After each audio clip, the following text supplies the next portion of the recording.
Fala galera, vimos aqui para mais um vídeo do nosso canal Papo de Rubro Negro. Então, vimos aí o Flamengo de 2-0 aí pro LDU. Vitória importante pro Flamengo. Onde vimos aí gols de Léo Ortiz, Luiz Araújo. E agora, né, vamos ver aí a mídia esportiva brasileira comentando sobre esse jogo. Créditos aqui na descrição. E não esquece, se inscreve aqui no canal, ativa o sininho para notificação, curte, compartilha, comenta. E sem enrolação, galera, vamos para mais um vídeo aqui no nosso canal. Conseguiu a goleada e resolveu o jogo no primeiro tempo por gols perdidos, né? Porque no final das contas esmagou o adversário com a saída de bola, pressionou por todos os lados. Pedro no banco, lembrar a escolha do treinador inesperada, que o noticiário já havia adiantado, mas quando a gente olha o time ideal do Flamengo, a gente não imagina o time sem o Pedro, mas com o Pedro no banco hoje para ter muita velocidade e talvez mais mobilidade do centroavante. Talvez tenha sido essa a razão do Felipe ter escolhido o Bruno Henrique para jogar mais adiantado. Sabia que ia ter uma linha de 5 LDU, podia ser uma linha de 3, mas acaba sendo uma linha de 4, porque na frente da linha de 5, porque o Flamengo vai esmagando a LDU, que fica no seu campo de defesa, se defendendo, sabe lá Deus como, toma um gol rapidamente, numa senhora cabeçada, perfeita, tira a bola do goleiro. E aí o jogo foi fácil para o Flamengo. Ele só não foi mais tranquilo. O Flamengo, diante de tudo que construiu, demorou para fazer o segundo gol. Sim. Mas o que a gente espera do Flamengo na Libertadores são atuações desse nível, dentro e fora de casa, obviamente com alguma oscilação, mas é um time para jogar com esse potencial e vencer com a facilidade que venceu hoje. É isso. Calçade, assistimos hoje o Flamengo pela primeira vez marcar mais de um gol numa partida nessa Libertadores. Incrível. Olá, boa noite a todos. E como Libertadores é um parâmetro para a gente analisar. Como o Flamengo ao longo do ano, hoje foi um jogo que o Flamengo se preocupou. Assim, se preocupou porque a temporada, o julgamento da temporada estava nessa partida. Exatamente. Um resultado ruim ali, catastrófico. Agora, com a vitória, o Flamengo, esse grupo, tem tudo, leva, assim, conduz, não é uma loucura, é muito fácil de acontecer. 3 equipes terminarem com 11 pontos. 3. O Flamengo, Central Córdoba e a LDU. Porque a LDU recebe Central Córdoba. Sim. Tem 8 pontos. Tem que vencer, vai a 11. O Flamengo vai vencer. Acho que está invertido aí, né? O Central Córdoba que tem 11, a LDU que tem 8. Isso. Tá atrás do Flamengo. Só vamos corrigir. A LDU é a terceira colocada. Isso. O Deportivo Táchira esquece. Já foi. Ele tem 5 derrotas em 5 jogos. Então, E terá a sexta. como é que vai ser decidido esse grupo? Em saldo de gols, que é o primeiro critério de desempate. O Flamengo tem o melhor cenário, que é de uma equipe que está aí para fazer saldo para os outros. Tomou 10 gols até agora, o Deportivo Táchira e o Flamengo jogando em casa. Mas eu senti o Flamengo assim... Engraçado, eu não vi tão confortável. Eu senti ele inseguro em alguns momentos, porque do jeito que ele estava colocado em campo, ele normalmente ele poderia oferecer mais. Que tinham algo diferente. Diferente que é De La Cruz e Gerson fazendo papel de volantes. Sem a bola, às vezes, eles ficavam um pouco pelo caminho. A bola passava por eles, pelo caminho, porque não é da natureza deles jogar sem um primeiro volante.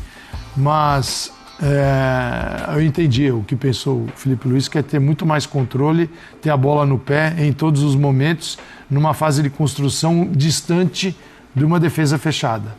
Mas o Flamengo pode jogar mais. Ele deve jogar mais. E para ganhar a Libertadores vai ter que jogar muito mais. Tudo bem. Ele está salvando a fase de grupos. Mas ainda tem um jogo para fazer. Jogadores na saída agora do gramado e daqui a pouco vamos ver o André Kfouri. Foi como eu falei no jogo passado da Libertadores. Entramos nessa situação de ter que ganhar a todo custo juntos e iríamos sair juntos. Fizemos um excelente jogo desde o começo ali, buscando fazer o gol. Sabíamos que só a vitória que nos interessava, então fomos bem tensos, mas também com inteligência. Em nenhum momento desorganizamos, demos pouca chance ao adversário, isso que é o mais importante. Uma equipe muito sólida e sabendo o que queria. Não acabou? Não acabou. Temos agora o clássico, né? Domingo, depois outro jogo da Libertadores. Como eu sempre falo, o próximo jogo é sempre o mais importante. Então o jogo de domingo é o mais importante, aí depois a gente pensa na Libertadores. A gente sabe que precisa ganhar para classificar, mas uma passo de cada vez vai dar certo. Obrigado. Bom, lógico que a gente não queria estar nessa situação, né?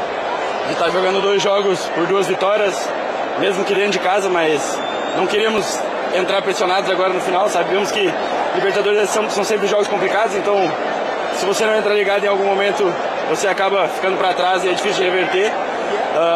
Mas encaramos como final. E esse time, quando entra para jogar uma final, é outro nível. Entra muito ligado, muito competindo muito. E a torcida se vê muito na gente assim. E aí eles vêm junto. E aí é realmente difícil segurar o Flamengo aqui dentro.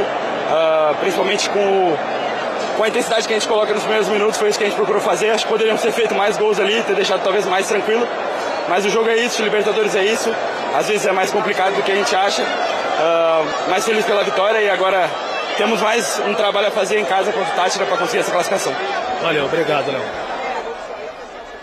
Muito bem. André, com as necessidades para o jogo de hoje do Felipe Luiz, aí eu falo que ele teve que fazer no meio campo, tinha perdido o Pulgar, a opção de preservar um pouquinho o Pedro também, jogou no final de semana contra o Bahia, e aí sem o Plata ainda, e com as peças que ele foi utilizando, claro que não são desfalques numerosos e tudo, mas aí a gente pode entrar um pouquinho na conversa, que a gente sempre fica oscilando nesse papo, né? Às vezes o Flamengo entra com peças alternativas, com peças do banco e não vai tão bem. A gente fala, pô, mas será que esse elenco está sendo superestimado? Aí hoje o Flamengo faz isso, se dá bem a gente fala, não, peraí, hoje provou que tem elenco. Mas aí talvez a gente esteja fazendo, boa noite a todos, boa noite William, um abraço ao pessoal em casa, essa análise de trás para frente com base no resultado e aquilo que foi o final da noite em que o Flamengo poderia ter se colocado numa situação inimaginável quando esses grupos da Libertadores foram definidos. Eu tenho certeza que muito pouca gente pensou que haveria uma noite no Maracanã e que o Flamengo não poderia deixar de ganhar uma partida na fase de grupos, né? E eu acho que sem dúvida foi a melhor atuação do Flamengo na Libertadores. Desde a vitória fora de casa na estreia, quando o time foi criticado pelo Felipe Luiz na entrevista depois do jogo. E ali naquele momento a gente falou, não, a coisa está começando, o jogo fora de casa, mas o Flamengo ganhou. A gente achava que o Flamengo ia zerar o grupo como o Palmeiras vai fazer, né? Como deu mais um passo para fazer, vencendo hoje aqui em São Paulo e com pouquíssimo esforço. Mas diante das circunstâncias, eu achei que o Flamengo, independentemente da escalação, administrou muito bem essa situação de praticamente estar disputando uma final na noite de hoje, né? A coisa da tensão, a presença do torcedor querendo ver o mais rápido possível o Flamengo cumprindo o seu objetivo. A minha impressão é que se o Felipe Luiz pudesse escrever o jogo de hoje da maneira como ele gostaria, ele só teria feito um comentário a respeito de mais um gol para o Flamengo mais tranquilidade. Ter tido mais tranquilidade para fechar o jogo, mais o gol no início, com 10 minutos, para colocar o time numa posição que ele está acostumado, né? A grande diferença das atuações últimas de hoje para as últimas é que o Flamengo conseguiu fazer mais um gol. Até falando de Campeonato Brasileiro, contra o Bahia, fez um gol, mas deveria ter se colocado numa posição melhor, não conseguiu, não fez falta. Na Libertadores, fez falta. Hoje o Flamengo conseguiu fazer esse segundo gol no segundo tempo e as coisas terminaram bem. Agora depende de uma vitória simples para passar a próxima fase. Aquilo que praticamente todo mundo tinha convicção de que iria acontecer sem grandes dramas, mas vai ter acontecido com um pouco de drama, pelo fato da noite de hoje ter existido e não ter sido apenas uma partida para cumprir tabela. O drama foi prévio, né, André? Foi prévio, não foi porque não assim, foi no jogo. O gol aos 10 minutos também acaba com qualquer tensão, né? Qualquer roteiro de nervosismo que pudesse haver. Eu até acho que assim, a escalação a gente até pode discutir. Eu acho que tem coisa para discutir. Você falou, preservar o Pedro, mas assim, eu acho que preservar é um verbo que não vale para o jogo de hoje. Por todas as características que o André trouxe.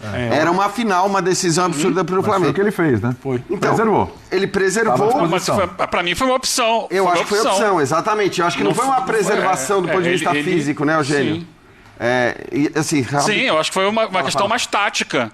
Pela questão da pressão na saída de bola do adversário, que ele entende o Bruno Henrique mais potente para fazer.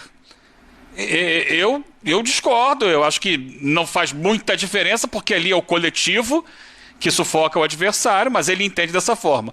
Vamos ver, ele naturalmente vai ser perguntado na entrevista se foi isso ou se ele está avaliando que tecnicamente o Pedro está abaixo, porque também está no processo de retorno ainda. Se ele teria condições, ou se o departamento lá de fisiologia disse que ele não teria condições de jogar mais do que 30 minutos, etc, etc, etc. Mas eu acho que dentro dessa situação que a gente falava agora, Jean falou, o Birner falou, de um time que poderia ter feito mais gols, né? O André também falou agora há pouco, para mim era fundamental ter um jogador especializado na área para isso, para facilitar isso. O Bruno Henrique não é o centroavante. Então ele o Pedro pode fazer uma parede, pode girar em cima de um zagueiro, pode ser referência para alguma jogada com a ultrapassagem, com a infiltração do Arrascaeta, como ele já fez recentemente no jogo com o Corinthians. Eu questiono essa escolha, mas me parece que é uma escolha em função da parte física e da entrega na marcação de saída de bola que o Bruno Henrique pode fazer mais. Desculpa, fala, Júnior. Não, só rapidinho, só para concluir, assim, porque eu acho que se ele sabia que a LDU ia jogar do jeito que jogou, a presença do centroavante, eu acho que fazia mais sentido.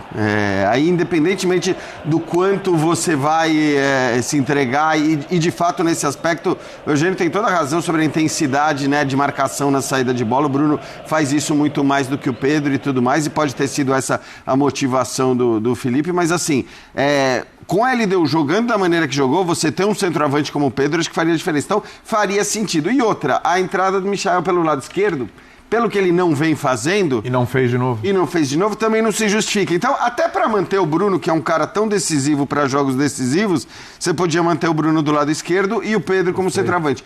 O Gerson como alternativa ao Pulgar, eu gosto a partir do momento que a LDU jogou do jeito que jogou. Porque realmente, não sei se as qualidades do Pulgar seriam todas utilizadas numa partida que teve as características que teve, que foi um jogo em meio campo, né?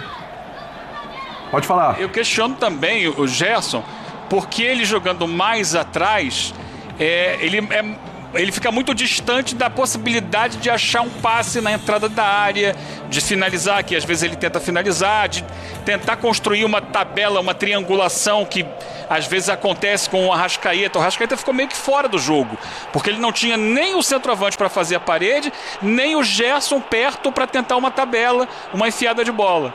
Então o jogo do Flamengo, que já seria difícil pelo meio, porque a LDU bloqueia muito bem a entrada no início do jogo, ou então abrir o campo. Foi como saiu o segundo gol, a bola aberta com o Alexandre, que é canhoto, né? Ele joga também com os pontas de pé invertido, tanto na direita quanto na esquerda, mas o canhoto levando a bola no fundo, ao extremo do campo, e construindo a jogada do segundo gol. Fora isso, o Flamengo, apesar de todo o domínio, pegando aqui até as estatísticas, a expectativa de gols era de 1,46, ou seja, menor até do que o time fez. Porque ele controlou o jogo, teve 15 finalizações, mas não eram finalizações de probabilidade alta de gol. Por isso, eu acho que talvez o Gerson, mais avançado, com o Everton Araújo atrás, pudesse colaborar mais para gerar jogo nas entrelinhas ali. Só acho que aí ele perde o Luiz Araújo, mas entendo que para o Arrascaeta, por exemplo, faz mais sentido. Sim. Fala, Birner. Eu acho que o elenco dele permite várias situações diferentes, e eu entendi o que o Felipe fez, porque, como vocês disseram, com o Bruno, provavelmente, até pela parte física do Pedro, a pressão é maior. Você joga com um centroavante, eu entendo o que o Jean disse, quando você enfrenta uma linha de 5, então ele vai ter a marcação de 1, 2 jogadores assim, e você pode, porque vem de trás, aproveitar o suposto espaço que talvez apareça se seu time se movimentar bem, ou se quebrar as linhas com drible. Por outro lado, quando você não tem um centroavante de referência, alguém se movimenta, esses zagueiros podem ficar perdidos. E podem até sair para acompanhar esse jogador, no momento em que ele abre um pouco pelos lados, como o Bruno costuma fazer bastante do lado esquerdo. Eu entendo o uso de 2 jogadores de velocidade pelo lado que cortam para dentro, a partir do momento que o Gerson joga mais recuado, porque esses jogadores são jogadores de drible que viram quase meias, ou atacantes que vão para dentro, junto com os 2 volantes. E quem passa para dar amplitude, para fazer jogada de linha de fundo, são os laterais. E os laterais que avançam muito para a linha de fundo. Da direita pela direita, da esquerda pela esquerda, com jogada de linha de fundo, de cruzamento. E esses 2 jogadores que vêm de trás, o Gerson e o De La Cruz, são jogadores que podem entrar na área e podem finalizar quando esse time começa a esmagar o adversário. Então toda a junção do que ele pensou tem muita lógica. E eu acho que funcionou. Né? Eu não sei, com o Pedro teria funcionado melhor. E se tem uma terceira coisa, só, Eugênio, para completar. Tendo o Pedro no banco de reservas, você tem um cara que, se as coisas não funcionam, muda o jogo. Eu acho importante você ter um trunfo, um jogador, quando você tem um elenco tão bom, capaz de mudar completamente a partida, a cara da partida, de repente ele colocando um outro volante, um Gerson de construção pelo lado, né? Trazendo de repente Bruno pro lado, jogando com o centroavante, ou seja, ele passa a ter mais possibilidade de mudança de jogo do que ele teria se ele começasse com o Pedro. Então eu acho que ele pensou no jogo não todo. Vamos ver a entrevista, obviamente, do Felipe para saber o que ele fez, mas eu acho que o plano de jogo funcionou e funcionou bem. Funcionou, porque o time entregou o que se necessitava. Era vencer o jogo por 2 gols de diferença. Esse é um ponto. Indiscutivelmente deu certo o plano dele. E até porque o Luiz Araújo acabou sendo, para mim, o melhor em campo, não exatamente pela função tática que ele exerceu, porque ele bateu muito bem o escanteio, fundamental, uma boa cobrança de bola parada para o jogo aéreo funcionar, ele bateu muito bem, e aí possibilitou a boa cabeçada do Ortiz, e estava na área, fora da posição original dele, para finalizar a jogada do segundo gol. Então ele foi decisivo, funcionou muito. O Luiz Araújo é um jogador que sempre entrega muito fisicamente, que vai para o jogo, que não tem medo, que se joga. Tinha tempo que ele não estava balançando as redes, hoje balançou as redes. Mas eram questões que foram colocadas, de repente, dentro de uma situação que se esperava que o Flamengo pudesse fazer mais gols diante do adversário, que a gente sabia viria fechado. Ele alternou, né? A LDU começou com o Minda jogando na linha de zagueiros, então era uma linha de 5, depois que leva o gol com 10 minutos, 9 para 10 minutos, o Minda passa a jogar como volante ao lado do Grueso. Então ele faz uma linha de 4, com 2 volantes, os homens de lado e 2 mais à frente, mas nunca muito à frente, porque a LDU raras vezes passou do meio de campo com bola dominada, poucas vezes ao longo do jogo. Foram 3 finalizações só, ou seja, o Flamengo conseguiu impedir a LDU de progredir no jogo. Acho que tem a ver também com o que falou o Eugênio no início. Assim, quando você tem De La Cruz e Gerson com os teus volantes, se perde a bola lá na frente, você está frito. É legal, é bonito e tal, mas assim, eles não têm o posicionamento do Pulgar, o entendimento espacial da função que o Pulgar tem. Eles não têm, não é a deles. Você pode adaptar, ter num jogo e tal, mas não é a mesma coisa. É que isso não foi requerido hoje. Mas ele não sabia o cenário que ele ia encontrar. Exato. Tudo bem, mas não precisou. Por exemplo, ele vem com o Michael e o Luiz Araújo. Por quê? Pô, se eu vou enfrentar uma linha de 5, pode ser um 5-4-1, eu vou dar amplitude, alargar o campo com meus 2 pontas, tem o Bruno Henrique, tem os volantes que vão trabalhar numa zona onde a pressão vai ser menor, Gerson e De La Cruz, porque a Arrascaeta já entra ali no funil onde a coisa é mais pesada. Só que se eu tiver uma pressão falha, aí a bola... Porque teve alguns momentos a bola passou, simplesmente passava pelo Gerson e pelo De La Cruz. Então, dependendo da característica do jogo, que o jogo assumisse, ele ia sofrer com esses 2 volantes. Mas você concorda que a chance do jogo ter essa característica da LDU de imposição com bola, saindo jogando, era bem pequena, né? Mas não era, foi um jogo que todos eles sentiram, inclusive o treinador. Porque ele teve que tomar uma atitude corajosa para fazer o que ele escalou. Era um jogo que ele tinha que ganhar de qualquer jeito, não tinha alternativa, porque senão, imagina este Flamengo, o Felipe Luiz, o cara que talentoso, é o Flamengo que vem com tudo, que orçamento e tal, e a Libertadores da América, tchau para ele. E ele não tinha o Eric Allan, que ele faria, colocaria o Léo Ortiz para jogar ali. Aí hoje era um dia perigoso. E ele bancou. O risco de ser muito cornetado. E ele bancou. Ele bancou um time com os volantes que organizam mais, mas ele precisava de uma contrapartida, estou imaginando. Por isso daí o não com o Pedro. Porque o dia que o Pedro estiver bem, no mesmo nível dos demais jogadores, eu não acredito que o Pedro vai ficar nessa de entra e sai. Concordo. Ele vai jogar. Concordo. Se ele não jogou, é porque ele não podia entregar, naquele momento inicial, alguma coisa que ele estava pretendendo. Então, eu sempre deixo o treinador, eu prefiro ouvi-lo, porque ele não sabe o que acontece no dia a dia também, né? Não sei, de repente o cara veio com uma dor no joelho e você não sabe. Se falou de um desgaste do Pedro no jogo contra o Bahia, inclusive, né? Mas aí, claro... Mas ele entrou no segundo tempo contra o Bahia. Então, mas o que eu estava lendo hoje, inclusive, é que se falava de um desgaste mesmo naquele segundo tempo contra o Bahia, né?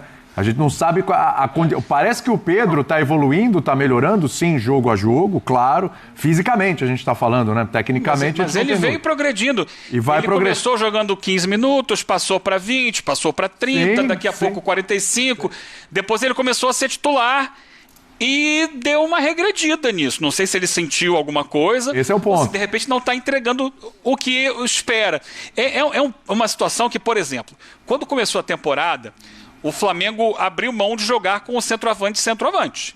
Ele coloca ali o Bruno Henrique, improvisado, que não tem a característica do homem de área em si, e o reserva dele, contratado, é o Juninho, que também não tem essa característica. É mais um jogador de atacar espaço, de marcar, de pressionar a saída de bola do adversário, é a principal característica do Juninho, e de ter muita arrancada. E ele falou, não, enquanto eu não tenho o Pedro, eu vou trabalhar sem o Pedro com os jogadores que eu tenho. Quando o Pedro chegar, a gente molda o time ao Pedro. Talvez ele não tenha ainda conseguido moldar o time ao Pedro para encaixar as características, também porque o Pedro não está ainda no auge da sua forma. Talvez seja essa a explicação. Mas é muito difícil você entender um time num jogo decisivo que precisa fazer gol sem o seu principal centroavante. É por isso que a gente imagina que pelo menos parte da justificativa vai ser física. Não tem como não ser, né? Aí é o que o Calçade falou. É claro que a hora que o cara tá 100%, com a qualidade que tem e tudo mais. E eu acho que até pro jogo de hoje, com a característica do jogo de hoje, fazia muito sentido você ter o centroavante. Claro. Então, assim, eu acho que parte da justificativa terá que ser física. E, aliás, se ele não esperasse um jogo com as características do jogo de hoje, provavelmente não teria escolhido a escolha que fez pro meio-campo, né? Tirando o Gerson da direita e o colocando ali para ser um dos dois volantes. Se ele achasse que a LDU ia jogar de um jogo de uma maneira diferente, talvez ele nem tivesse feito esta mudança no meio. A escalação dele, o primeiro que a característica do Flamengo é do Felipe Luiz, é a necessidade do jogo. Então ele tinha De La Cruz e Gerson, volantes. Com essa configuração, o que você imagina do jogo? Se o Flamengo vai espremer a LDU, aconteceu, sim. Vai subir a defesa, os defensores também. Se você não tem uma marcação, e aí a característica que ele impõe é esse Flamengo. O Felipe Luiz só entende futebol desta forma. E eu acho que ele está corretíssimo. Pressão absoluta, absurda, desde o começo no portador da bola. Se eu tenho um time adiantado como estava o Flamengo, eu tenho um time adiantado como joga naturalmente o Flamengo, e eu tenho um jogador na minha constituição, na minha construção, que não vai conseguir pressionar, eu dou ao adversário uma oportunidade de lançar a bola nas costas dos meus zagueiros que estão adiantados. E isso ele não topou fazer. Então, assim, é um quebra-cabeça. Ele é o cara do gol, perfeito, mas ele pode deixar a bola livre, descoberta para um lançamento. E meu time todo adiantado. E aí que vai todo mundo correr para trás. Então, eu imagino que, no começo, ele preferiu ter a pressão e o controle sobre isso. E a partir desse momento ele começa a analisar em que momento do jogo vai entrar o Pedro para participar. Sim. E aí, né, André, a gente imaginando o próximo adversário, e ele ia né? colocar o Pedro... Fala, Eugênio, fala antes de passar para o André. Um pouquinho antes, ele chamou o Pedro e Cebolinha, e enquanto eles vinham para entrar no jogo, saiu o segundo gol. Ele ia colocar os dois para tentar forçar o segundo gol, mas o gol saiu quando eles estavam se preparando para entrar. Deu essa sorte também, né? Já facilitou. E o que a gente imagina, né, André, assim, pensando no próximo jogo, com um adversário mais frágil ainda, é que possivelmente ele vai com essa mesma formação, e aí talvez com o Pedro. Já começando para fazer saldo, né? Porque ainda vai ter essa briga do saldo, ainda está aberta. Eu, assim, estou de acordo com os colegas, não consigo imaginar o Pedro sendo um jogador de aparições no time do Flamengo. Não tem cabimento, né? A não ser que ele, por alguma questão, tenha dificuldade para atingir o nível físico necessário para jogar as partidas mais importantes, mas alguém na idade dele, recuperado da lesão, com a parte física cada vez melhor, óbvio, colocado num cronograma de minutos, como lembrou o Eugênio, para ir adquirindo novamente a melhor forma, a minha impressão é que a ausência dele, tomara que o Felipe responda a respeito disso na entrevista, tenha sido ou uma situação de evitar desgaste porque é um jogador se recuperando e o Flamengo não pode correr riscos, ou uma opção em relação a como o Felipe queria que o Flamengo jogasse hoje. Agora, assim, olhando por um outro lado, se o Flamengo não consegue o resultado de hoje, por exemplo, vence por 1-0, que seria um problema. Não seria uma catástrofe, mas não seria o objetivo atingido. Com o Pedro iniciando o jogo no banco, o Felipe ouviria. Certamente. Então ele bancou. Ele teve a coragem para deixá-lo, se foi realmente uma opção. Se foi uma outra situação física, clínica, segura, aí não é uma escolha dele. Sim. Mas se foi uma escolha dele, e de novo, tomara que ele fale a respeito, ele teve a coragem necessária. O Flamengo fez o resultado por ter feito mais gols. Essa é mais ou menos a tônica do Flamengo, né? Sempre, independentemente do resultado final, nos passar a impressão que poderia ter feito mais gols. Exceto o jogo com o Córdoba ali no Maracanã mesmo. Mas essa questão do Pedro, para mim, ela é muito clara. Ele é titular, mesmo que o Felipe tenha diferentes maneiras de escalar o Flamengo ou que o adversário facilite outros olhares. O Pedro é um jogador que seria titular absoluto em todos os outros times do Brasil. E eu acho que ele é titular absoluto no Flamengo também. Provavelmente não tinha bola para aguentar 90 minutos. Ele tinha que escolher se usava o Pedro ao longo do jogo, de acordo com a partida, ou no início. O Pedro muda o jogo, se necessário, então por isso deixou o Pedro falar no início. Vamos ouvi-lo. Eu acho que a gente vai tirar essa dúvida agora. Antes, deixa eu liberar o Eugênio. Eugênio, um abraço para você. Obrigado. Então, galera, vimos aí a mídia esportiva rasgando elogios aí para o Flamengo. E contextualizando, esse jogo aí foi válido pela 5ª rodada do Grupo C da Libertadores. O Flamengo precisava dessa vitória, foi muito importante para entrar aí na zona de classificação, que está no 2º lugar. E depender apenas de si na última rodada, não depende dos outros, né? Times. Então, no primeiro tempo, aí, nos 2 minutos, teve início aí equilibrado, o jogo começou com as duas equipes aí se estudando aí bastante. Aí ele tentou aí explorar os contra-ataques, né? Enquanto o Flamengo buscava controlar a posse de bola. E aí, aos 28 minutos, após a cobrança de escanteio, né? O Léo Ortiz, ele subiu mais alto que a defesa equatoriana e aí cabeceou firme e aí abriu o placar para o Flamengo. E foi o primeiro gol dele com a camisa aí. Então teve aí também o controle do jogo, né? Após o gol, o Flamengo manteve o controle da partida, trocando passes e evitando muitos riscos aí até o intervalo. Evitou bastante. O Flamengo realmente aí teve maior posse de bola. No segundo tempo, aí, teve a pressão inicial do LDU, né? Voltou aí do intervalo tentando pressionar, mas a defesa do Flamengo se manteve muito sólida, com destaque aí de Fabrício Bruno e Léo Ortiz. E aos 65 minutos teve gol, né, de Luiz Araújo, em um rápido aí contra-ataque. Ele recebeu aí um passe de Arrascaeta, invadiu a área e finalizou com precisão para ampliar o placar, que foi muito importante aí para o Flamengo. E eles conseguiram também administrar bem o resultado. Com essa vantagem aí, eles controlaram a posse de bola e evitando sustos até o apito final. Então, foi um excelente controle que eles tiveram. Então, sobre a posse de bola, eles tiveram aí 62% de posse de bola, né? Mostrando aí muito domínio durante aí a partida do jogo. Teve 14 finalizações do Flamengo e o LDU teve só metade aí do que o Flamengo teve, 7 finalizações. Então, não foi de forma alguma superior aí ao rubro-negro, né? O Flamengo foi muito mais aí superior. E teve também uma defesa sólida. Ele não sofreu gols, né? Pela 3ª vez consecutiva na competição. Então, destaca-se aí a solidez aí defensiva do Flamengo. Então, a classificação atual aí, com essa vitória, o Flamengo chegou a 8 pontos e assumiu a 2ª posição do Grupo C, atrás apenas do líder Central Córdoba. E o próximo desafio, que é na última rodada, o Mengão vai aí enfrentar o Bolívar, né, fora de casa. Uma vitória garante a classificação às 8ª de final, sem depender de outros resultados. Pois é, galera. Então vamos ver aí, né? Vamos estar aí na torcida para o Flamengo levar essa vitória aí para casa. Então, galera, o que é que vocês acharam aí do jogo de hoje? Escreve aqui nos comentários.